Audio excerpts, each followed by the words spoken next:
folks, at Chicago's world-famed Century of Progress.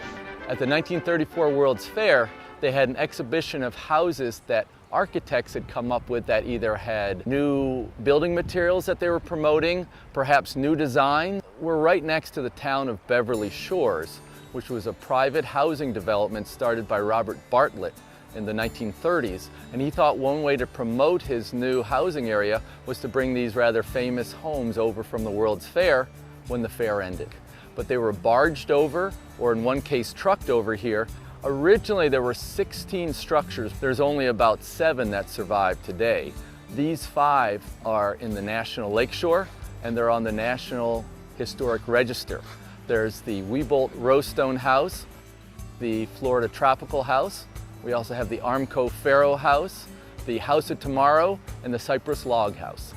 One of the problems we had was these houses had been empty for so many years, they were in disrepair. The federal government couldn't come up with the money to fix them up. So we went to Indiana Landmarks, which is a historic organization in the state, and leased them out to them. What they then did was found private citizens who had the funding and the know-how to restore these houses so that they could be brought back up to the way they looked in the 1933 World's Fair. The individuals get a 30-year lease of these houses, but in exchange, they literally put in hundreds of thousands of dollars. Most of the properties at the fair were constructed for a specific purpose, to promote a specific thing. So for example, the Florida Tropical House was built by the state of Florida because at the time they're trying to entice folks to come down to Florida, buy some property, maybe build a house down there, say Miami Beach area.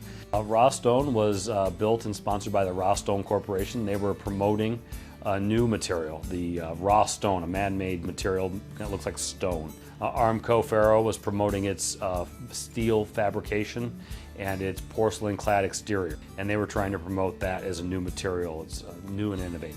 House of Tomorrow, probably one of the best known of the houses, was a very futuristic house, especially for 1933, all glass on the 2nd and 3rd floor, designed by Keck was the architect, and was well received at the fair. So each of these had a different type, a different promotion they were trying to do. All these homes came from the Homes and Industrial Arts section of the expedition, so the most popular part of the fair.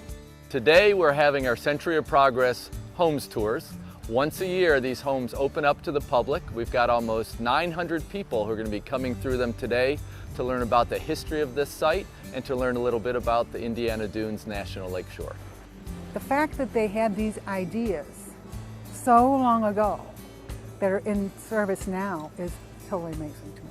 What I invite people to do is not only come out to this house tour once a year, but to explore all 15,000 acres of Indiana Dunes National Lakeshore. We're one of the most diverse national parks in the entire country. We've got more plant species than parks like Yellowstone and the Grand Canyon. It's really kind of a hidden treasure a lot of people don't know about.